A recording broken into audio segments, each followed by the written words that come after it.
Hi everyone, we're here with leadership expert and bestseller author Robin Sharma, who's in Dubai today to talk about Leading Without a Title. The event is sponsored by Mama Creatives and we're here at the Armani Hotel. Robin, welcome to Dubai. It's great to be back in Dubai. Let me start off by asking you, how exactly did you get here? And I don't mean by Dubai, I mean exactly in this point of your life. You were a lawyer before this. How did you get to this place and how did you make the shift? Well, you know, I was a very unhappy lawyer, but successful. And I think what's the point of being successful, but betraying your own values? Mm-hmm. And so I got to a place, and you know, that's sort of the story of Julian Mantle and the monk who sold his Ferrari. It's my story. I lived other people's lives in many ways versus doing my dreams and living my own values. Mm-hmm. And so I decided to make some changes.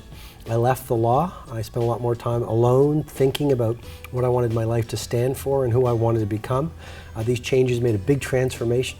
Decided to write a book called The Monk Who Sold His Ferrari, to share what I used to increase my energy, become happier, more effective in my work. Mm-hmm. And the book started to sell really well through word of mouth, and it just continued from there. And I end up 16 years later here in Dubai giving this presentation for business leaders on building a culture of leading without a title and building a great company. Okay, now you've often spoken about, that money is not the most important thing, and you've actually not only preached that, but also practiced that. Now, how can individuals keep up their motivational levels while, say, for example, during the day they're doing a day job just to sustain themselves, while after the 9 to 5 they follow their passion? You know, so how can, it's easier in the corporate world, but what about the creative field, like musicians, artists, actors? How do they, keep their spirits high while trying to pursue their passions? Well, I mean, I think if you look at you talked about the creative field, if you look at the Picassos and the Da Vincis, and even in the business field, the Steve Jobses, right. what allowed them to continue their passion long after the initial idea was they connected to their vision. I mean, the secret of passion is purpose. And so Steve Jobs or Picasso or Da Vinci or Einstein and Edison, they saw their end result and their Everest and their vision so clearly that they were willing to show what researchers showed, the grit to stay with that vision. And then I think secondly, all great leaders or all great creatives and masters, they saw their work not just as a job but as a craft. And if you see your work as a craft, then when you stumble, you understand that stumble makes your craft a little bit better. And if you're an artist and you get discouraged, you say, but this is part of the process of mastery. And so the love of the work sustains your passion and energy through the process of getting to world class. Excellent. Do you think leaders are born or made? I mean, that's always debatable.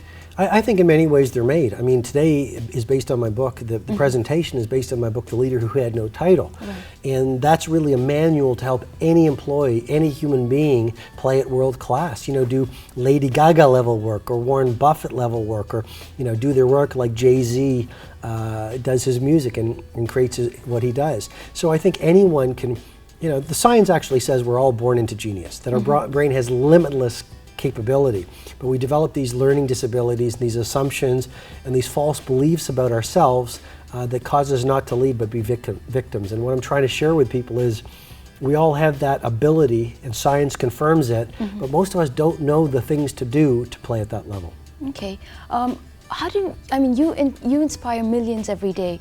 How do you stay inspired, especially on days when you wake up and Robin Sharma is not really feeling it? Right. How do you stay inspired? It's I think it's an excellent question, and I think it comes down to your practices. If you look at athletes, they don't rely on feeling strong to deliver. They have a series of practices and rituals that keep them mentally at their best and physically at their best. So, for me, I read almost every day, or I listen to audios almost every day. Learning really fuels my energy levels.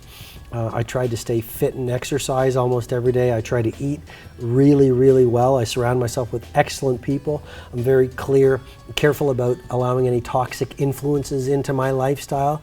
I journal almost every day, reconnecting to my passion or gratitude in my journal. Those are just a few of the practices that I use to really sustain me at where I want to play. Okay, wow. What's on your reading list right now? I'm reading a book called Mastery, which is a wonderful book. I'm reading a bunch of business books. I'm rereading Jonathan Livingston's Seagull by Richard Bach. Wow, that's a beautiful book. Yeah, read Men's Fitness yesterday. Okay, fair enough. During your seminar, you often at least this is what I've noticed, you made a lot of references to music artists like Lady Gaga, Madonna, Jay-Z, Justin Bieber. How important does music play, a part in your life? I love music. I love music. I don't listen to music all the time, just like I don't watch TV all the time. But I love music, at the right time over a great meal, or in the morning when I want to get motivated, or what kind of music do you listen to? I listen to everything. I listen to, I like Jay-Z. I like a lot of trip hop. Okay, a lot of trip hop. A lot of more Chiba. MC Solar is big on my list these days. Eminem, U2, Old Rolling Stones. Nice. Once in a while, a little AC/DC. Ashley Simpson, all sorts of strange music. Sometimes Miles Davis. So it depends on the mood, I guess. Sure, it depends on the mood, but a lot of chill out. Excellent. Thanks so much for your time, Lovely. Robin. It's been an absolute pleasure. My pleasure. Thank you.